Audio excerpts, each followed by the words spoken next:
Imaginez un peu, vous êtes au semi-marathon de Brighton, vous donnez tout, et là vous avez besoin d'un peu d'eau pour vous rafraîchir, et on vous tend un gobelet en papier, un gobelet qui est déjà servi, Ah oui, ce qu'on oui. appelle le gobelet gate, et ça fait beaucoup parler dans le monde du running. Ça c'est sûr. On va décortiquer ensemble un article passionnant de Nicolas, un coureur expérimenté, qui a été publié sur Athlé Expliqué. Oui. Il analyse ce qui s'est passé, les réactions, et surtout les leçons qu'on peut en tirer prêt pour la deep dive. Carrément, j'ai hâte d'entendre ce que Nicolas a à dire sur ce sujet. Alors, pour planter le décor, on est le 12 mars, 9000 coureurs au départ du 35e semi-marathon de Brighton. Tout se déroule bien jusqu'à ce qu'un point de ravitaillement tombe à court de gobelet. Oh là là. Imaginez la situation, les bénévoles un peu débordés se mettent à rincer et réutiliser les gobelets usagés. Effectivement, l'hydratation pendant une course est primordiale. Surtout sur un semi-marathon, on ne peut pas se permettre de laisser les coureurs sans eau. Exactement. Nicolas, lui-même coureur, le souligne bien dans son article. Mais la question se pose, est-ce que rincer des gobelets usagés, c'est vraiment une solution acceptable? C'est là que le bas blesse en effet. Heureusement, les organisateurs de Sussex Beacon ont réagi assez rapidement. Ils ont publié des excuses, reconnaissant une erreur de jugement et promettant d'améliorer les protocoles pour les prochaines éditions. Oui, la transparence et la réactivité sont essentielles dans ce genre de situation. Reconnaître ses erreurs et s'engager à faire mieux, c'est crucial pour maintenir la confiance des participants. Tout à fait, mais la question qui est sur toutes les lèvres, c'est quels sont les risques pour la santé? C'est une préoccupation légitime, bien sûr. L'article cite Sarah Pitt, une virologue à l'université de Brighton, qui a été interviewée par la BBC. Selon elle, le risque de transmission de maladies graves est faible. On parle plutôt de rhume ou d'infection bénigne.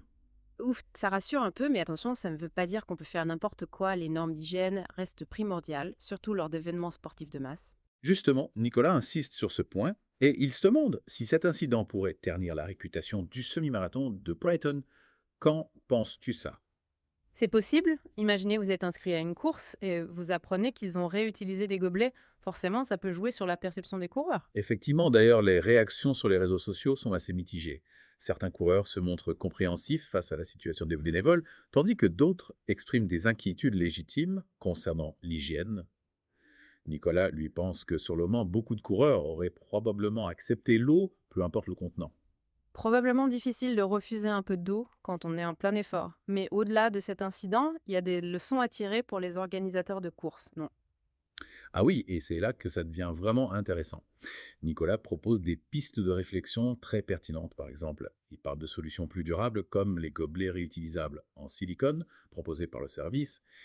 Cup, on les voit déjà dans des marathons importants comme ceux de Grand Main ou de Chicago. C'est une excellente initiative et c'est intéressant de voir que le Royaume-Uni est en pointe sur les solutions éco-responsables dans le monde du running. Ah oui, parle-moi de ces initiatives. Le Marathon de Londres, par exemple, a mis en place un système de recyclage des bouteilles en plastique. Il propose aussi des gobelets compostables sur certains points de ravitaillement. Le semi-marathon d'Oxford lui utilise des gobelets entièrement recyclables depuis 2019 et plusieurs autres courses britanniques ont suivi le mouvement, c'est encourageant. C'est sûr, ça montre qu'il existe des alternatives viables et qu'elles sont de plus en plus adoptées au-delà des gobelets. Quelles autres leçons les organisateurs peuvent-ils tirer de cet incident, selon Nicolas? Il souligne l'importance d'anticiper les besoins de former les bénévoles, d'envisager des alternatives durables et de communiquer clairement avec les participants. En gros, une planification minutieuse et une communication transparente sont essentielles. C'est vrai, cet incident du Gobelet Gate nous rappelle que même avec les meilleures intentions du monde, des erreurs peuvent arriver. Tout à fait, l'important c'est d'en tirer des leçons et de s'améliorer. Nicolas conclut en disant que le semi-marathon de Brighton a l'occasion de transformer ce faux pas en une avancée positive. J'aime cette idée. Et s'il devenait un modèle en matière de durabilité, un exemple à suivre pour les autres courses? Ce serait formidable. Imagine un semi-marathon zéro déchet avec des gobelets réutilisables, des fontaines à eau, des produits locaux et bio sur les stands de ravitaillement. Et pourquoi pas des médailles en bois cyclé? Ah oui, excellente idée. Et des t-shirts fabriqués à partir de matières éco-responsables. On pourrait même imaginer des parcours qui traversent des zones naturelles protégées pour sensibiliser les coureurs à la beauté de l'environnement. C'est ça l'avenir du running. Un sport qui allie performance, plaisir et respect de la planète. Et qui sait peut-être que ce rêve deviendra réalité un jour grâce à des incidents comme le Gobelet Gate qui nous forcent à réfléchir et à innover. C'est tout ce qu'on peut souhaiter en attendant. On peut déjà faire notre part en adoptant des gestes simples au quotidien, utiliser des gourdes réutilisables, privilégier les transports en commun pour se rendre aux courses, trier nos déchets. Exactement, chaque petit geste compte et ensemble, on peut faire la différence. Et c'est là que Nicolas nous laisse avec une question cruciale. Ah oui, la fameuse question qui nous pousse à la réflexion.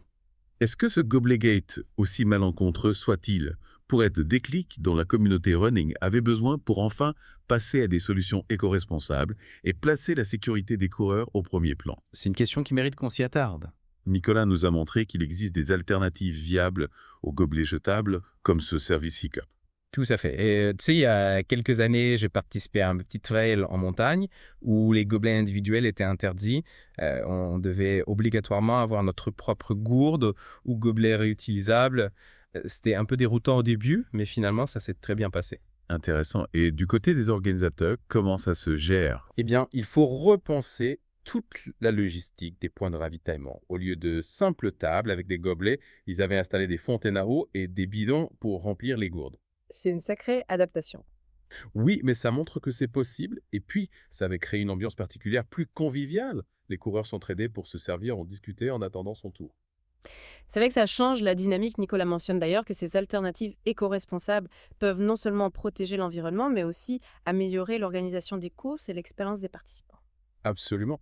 Et puis, il y a aussi l'aspect sécurité. On ne peut pas ignorer le risque de contamination. Même si Serapit le minimise avec des gobelets réutilisables, chaque coureur est responsable de son propre matériel. Donc, le risque est réduit. Tu as raison, en fait, cet incident nous amène à reconsidérer toute la philosophie du running. Est-ce qu'on court juste pour la performance, le chrono, le dépassement de soi, ou est-ce qu'on intègre aussi une dimension de responsabilité envers l'environnement et envers les autres? Exactement, on ne peut plus se permettre de courir en ignorant l'impact de nos actions. Nicolas le dit très bien, le semi-marathon de Brighton a l'opportunité de transformer ce faux pas en une avancée positive. J'espère qu'ils saisiront cette chance. Imagine un semi-marathon qui devient un modèle en matière de durabilité. Ce serait un signal fort pour toute la communauté running. Ce serait formidable, un exemple à suivre pour toutes les autres courses. Alors la question se pose, est-ce que cet incident sera un simple fait divers vite oublié ou marquera-t-il un tournant dans le monde du running? C'est difficile à dire, mais une chose est sûre, la prise de conscience, et là, les coureurs, les organisateurs, les sponsors, tout le monde est interpellé. On ne peut plus fermer les yeux sur l'impact du running, sur la planète et sur la santé des participants, alors à vous de jouer, qu'en pensez-vous? Serez-vous prêt à apporter votre propre gourde lors de votre prochaine course? Et vous, les organisateurs, quelles mesures allez-vous prendre pour rendre vos événements plus éco-responsables et plus sûrs? Le débat est ouvert et on a hâte de connaître vos réactions. On arrive à la fin de notre deep dive sur le Gobelet Gate du semi-marathon de Brighton. J'espère que cette discussion vous aura éclairé et inspiré. Nicolas termine son article en posant une question aux coureurs. Laquelle là? Il demande « Êtes-vous prêt à faire des efforts pour rendre les courses plus éco-responsables ?»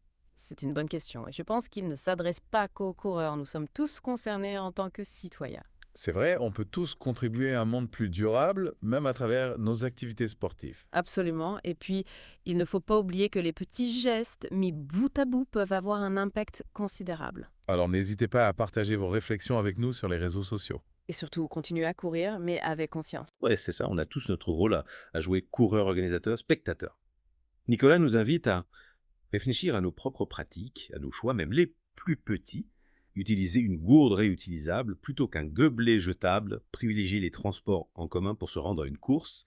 Ça peut paraître insignifiant, mais multiplié par des milliers de participants, ça change la donne. Absolument. Et puis, il ne faut pas oublier le pouvoir de l'exemple. Si des courses prestigieuses comme le Marathon de Londres s'engagent dans une démarche éco-responsable, ça incite les autres à suivre le mouvement et imaginez l'impact si chaque coureur devient un ambassadeur du running durable en partageant ses convictions et ses bonnes pratiques avec son entourage.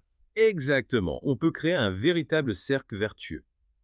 Nicolas termine son article sur une note d'espoir en affirmant que le Gobelet Gate pourrait être le catalyseur d'un changement profond dans le monde du running. Il pose une question cruciale aux organisateurs de courses. Êtes-vous prêt à saisir cette opportunité pour repenser vos événements et les rendre plus durables et plus responsables? C'est une question qui les met au défi, c'est certain, mais c'est aussi une invitation à innover, à se réinventer.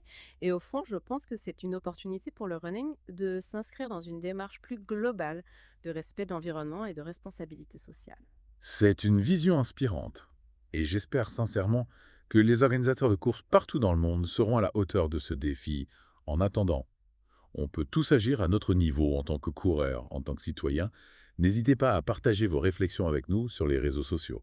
Dites-nous ce que vous pensez de l'utilisation de gobelets réutilisables si vous êtes prêt à apporter votre propre gourde lors de votre prochaine course. Le débat est ouvert. Et surtout, continuez à courir, mais avec conscience. Prenez soin de vous, de votre santé et de la planète. C'est tout pour notre deep dive sur le gobelet Gate du semi-marathon de Brighton. On espère que cette discussion vous aura éclairé et inspiré. À bientôt pour un nouveau deep dive.